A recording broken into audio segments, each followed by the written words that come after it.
You know what day it is. It's Rewind Day. I'm Robo. This here's the... I messed that up, didn't I? This here's the rewind.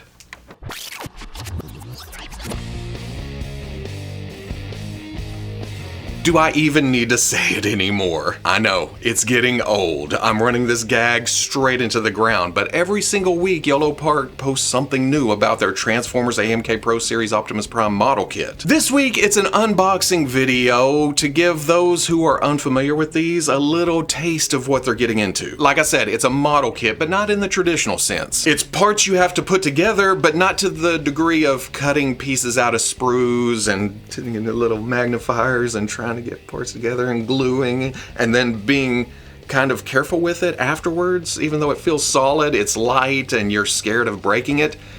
That's not what this is. It's more like a Build-A-Figure, although I am told that Optimus is more involved than Megatron, which I wouldn't know about because I still have an open mind. I'm waiting for Optimus. But the title of the video they posted is "Your AMK Pro Series G1 Optimus Prime is shipping now." Not mine. Someone messaged me and said, "Hey, have you got your Optimus Prime yet? Because I did and it's awesome." And I told him, no, I ordered directly from Yolopark, so it may be a while. And then he replied, that's where he ordered his too. Is it because I haven't opened Megatron? Oh, ye toy gods, why dost thou forsake your humble servant? If you missed out on the 1/12 Collective Popeye the first go-around, here's another chance at that. Mezco announced that they will be reissuing this figure, and if you are at all interested in it, grab it. I cannot recommend it enough. I named this figure of the year however long ago this release, but not because it's Popeye, or not because it's a nice action figure with lots of accessories. Those are definitely factors, don't get me wrong, but it was more that this caught me by surprise. It's one of those things I didn't know I needed until I spied it with my little eyes. I absolutely love the concept of taking an animated character and bringing it into real life. There's still cartoon proportions to it, but it's gritty and grimy, and if you saw this guy on the street, it'd be like, well, first it'd be like, that guy looks just like Popeye. But then it would also be, step aside, because he's heading to the docks, and I ain't messing with him. And seeing it again, it reminds me how much we need more characters in this series. Olive Oil, Wimpy, whoever else they want to give us in this style. But it also makes me start wish listing other properties that I wish Mezco would use this formula on. Because, I say it every time, the Scooby Gang like this? Come on now, that's a gold mine. I'd buy a set.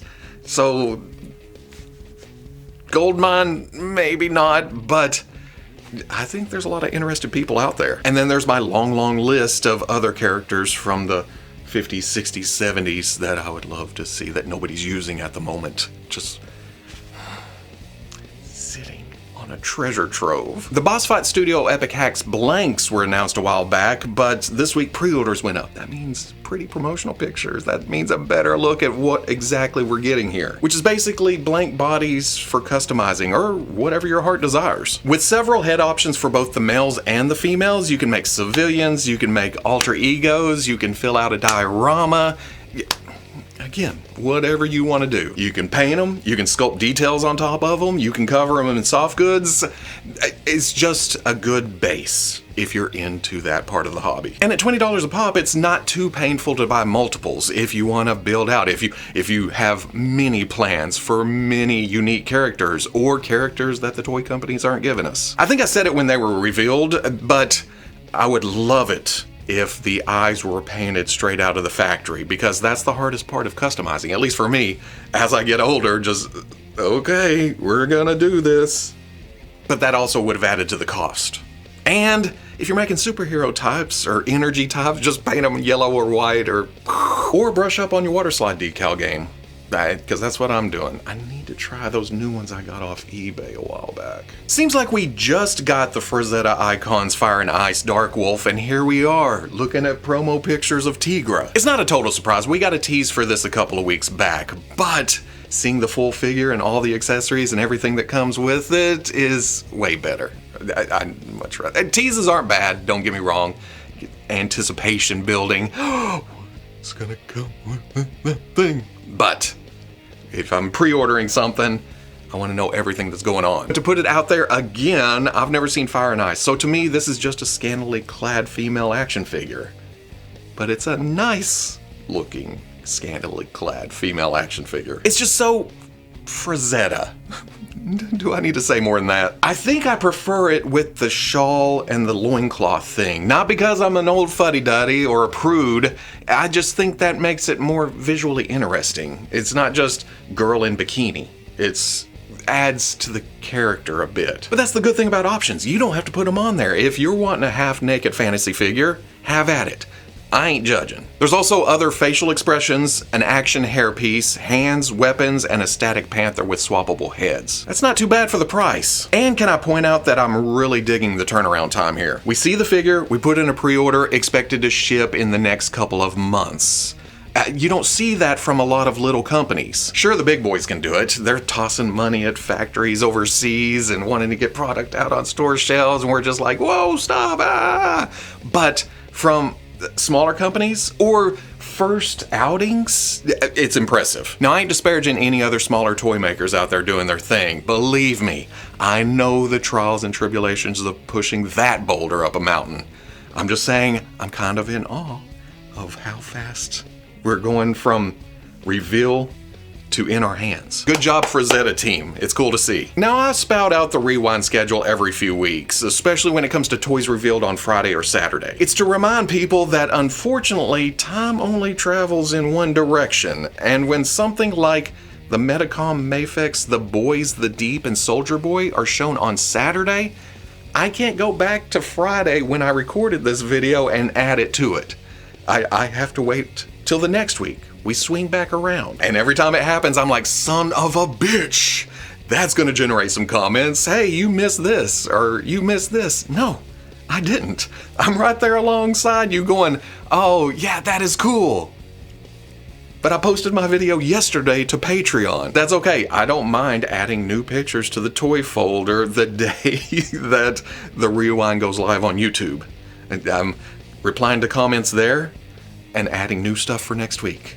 It's a never-ending story. Have I rambled on enough to get through most of the pictures of the two characters from The Boys, since I don't know The Boys? I started and then got sidetracked quickly, so I don't know why the Deep comes with this canned beverage. And I guess the haircut is a big deal because his only other accessory is clippers. I do like the scales and the greens and the golds though. It makes for a nice figure. Dean fares a bit better in the accessory department with 3 head sculpts, 2 shields, a helmet, a flask, a knife, and a microphone. The likeness is weird from some angles and then pretty good from others, but I gotta point out the shortness of the neck. He just seems very like this. Nothing a little blue tack won't fix, but because of how good the rest of the body looks with the sculpt and the details and the paint, the neck just stands out. I'm more interested in the third figure, and when we see a third pre-order during the month, it's usually a re-release, but not this month. This month, it is Marvel Comics Spider-Man 2099. This is one of those figures that just lets the plastic do the talking. It comes off as a little plain, especially against more modern renditions of Miguel where they add techie details or other things to the costume.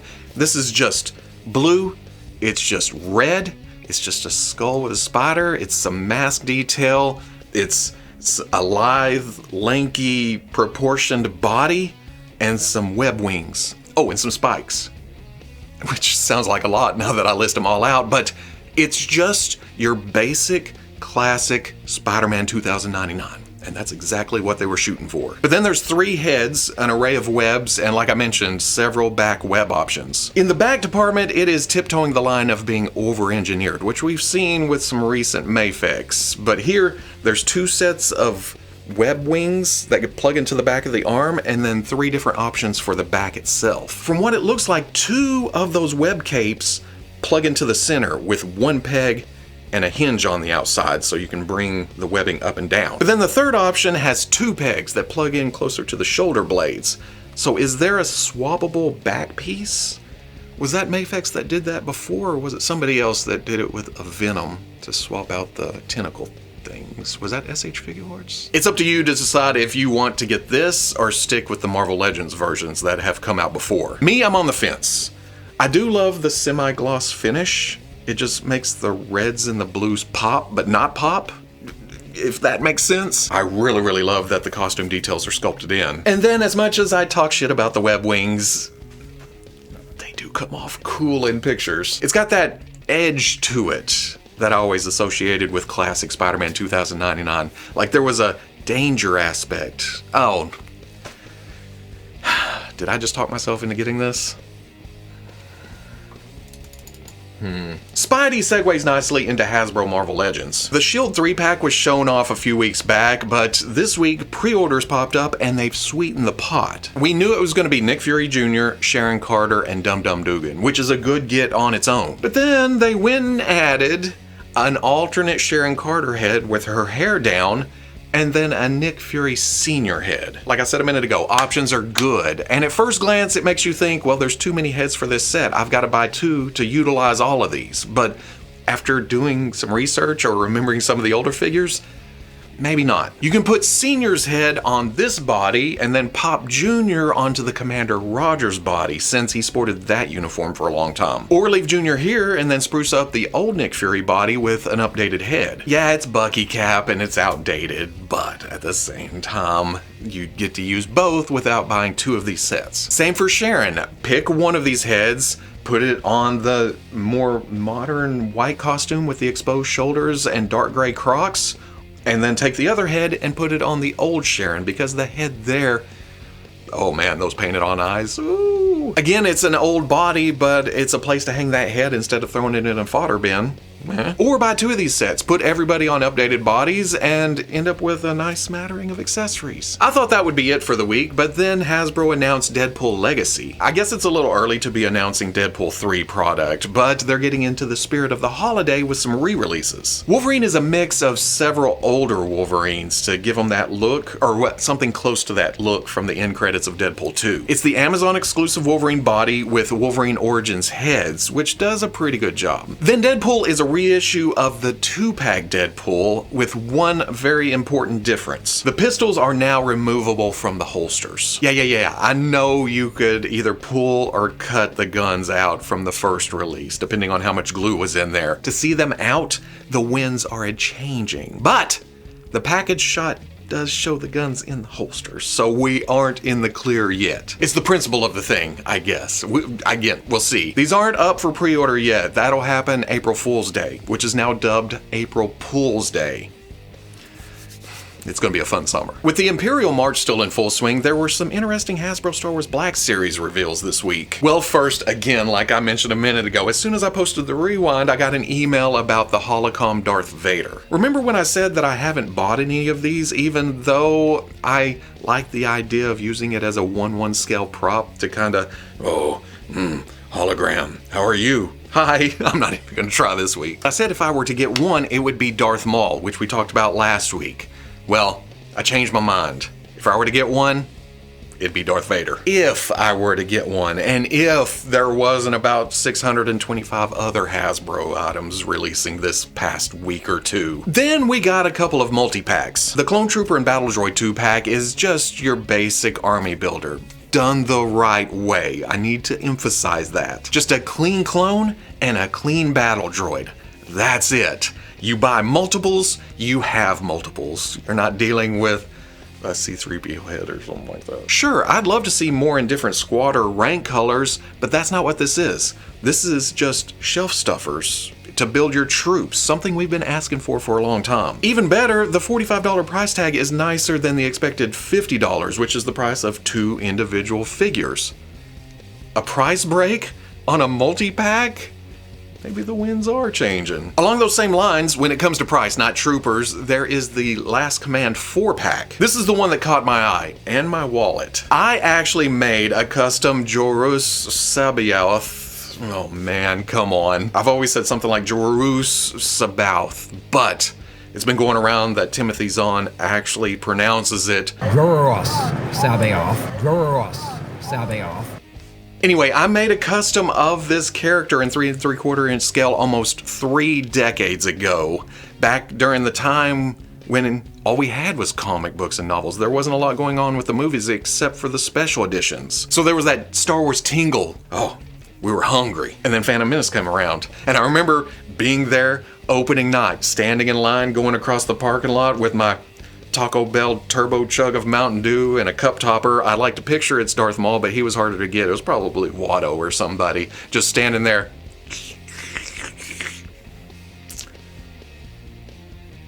You like Star Wars? Me too. I love Star Wars. Man, I gotta go to the bathroom. So to get Sabe off. in Black Series is awesome. I think this is the figure with the most new sculpt. Definitely the head. Probably the outer robe thing. I can't place the arms with the gravity-defying sleeves. The torso almost looks like that half-naked Darth Maul we got a few years back, but I can't confirm that. And we can't see the legs, so who knows there. But there are sandaled feet. That's neat. Then there's Luke Skywalker, clone of Luke Skywalker. This is a new crazy looking Luke head sculpt pulled right from the art, but then the body strays away from the source a bit. From what I remember and what they show on the package art, Luke wore something longer, more like A New Hope Obi-Wan. This seems to be based on a painting from the more recent Essential Reader's Companion where Luke has a more prequel style look. That makes for easier reuse because from what I can tell, the torso and the belt are Padawan Obi-Wan, the arms are Jedi Legend Obi-Wan, and then the legs are Heir to the Empire Luke. So it's still Luke in Obi-Wan gear, just in a different direction. Luke Prime is just the 40th anniversary Luke Skywalker with updated photo reel on the face. Again, the art shows him a little different. There, he's wearing a sleeveless undershirt, but it does have him tossing away his Return of the Jedi flap outer shirt thing. Neither of the sources have the black glove. The figure does. So there is that. I thought I'd point it out since we're deep diving. Finally, there's Mara Jade, who for the most part is a re-release of her first figure. But she does include a little extra. If you go back to the packaging of that first release, the outside cover had her in a scarf hood thing. You open that flap and she didn't look like that. Now she includes that head, along with the original head, again with updated paint apps. All for less than the price of 4 figures by themselves. So, not bad at all. Plus, I never opened my 40th Luke because it looks so nice on that retro card. And Mara Jade is one hell of a base body. So, win-win-win all around for someone like me. But if you're not into Expanded Universe, pass on by. There's other stuff coming. Sticking with Star Wars, Bandai has announced that they will be revealing something S.H. Figuarts in April for the 25th anniversary of The Phantom Menace. What did I say a minute ago about time passing? 25th anniversary.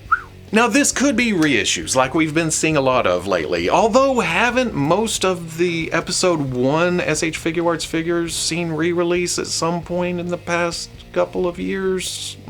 But my heart's hoping for some of those prototypes they've shown in showcases over the years that were there and then just disappeared. Like this R2 unit, or this R2 unit, perhaps this R2 unit?